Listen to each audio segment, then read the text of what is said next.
பைசல் property சேனலுக்கு அன்பான வணக்கம். ஒரு புதிய விற்பனை பதிவு. நம்ம வந்து Monday market to Manavakurichi main road. இதில் வந்து ஒரு 5.5 சென்ட் வந்து ரோட் ஆக்சஸ்லேயே வந்து விற்பனைக்குள்ளது. ஒரு சென்ட் வந்து 8 லட்ச ரூபா வச்சு கேட்குறாங்களாம். இப்போ வந்து 6 லட்ச ரூபா வச்சுருக்காங்களாம். தேவைப்படுறவங்க உடனே வந்து டிஸ்கிரிப்ஷன் செக்ஷனில் ஒரு வாட்ஸ்அப் நம்பர் கொடுத்துருக்கேன். அந்த நம்பருக்கு கான்டாக்ட் பண்ணுங்கள். இது வந்து மெயின் பஸ் ரோடு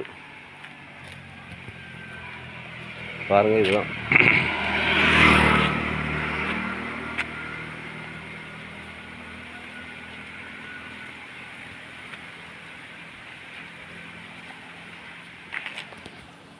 இது வந்து Monday market to Manavakurichi main road. Flat வந்து கடைகள் கட்டுறதுக்கு வசதியாக இருக்குது. 5.5 சென்ட் இடம் இருக்குது.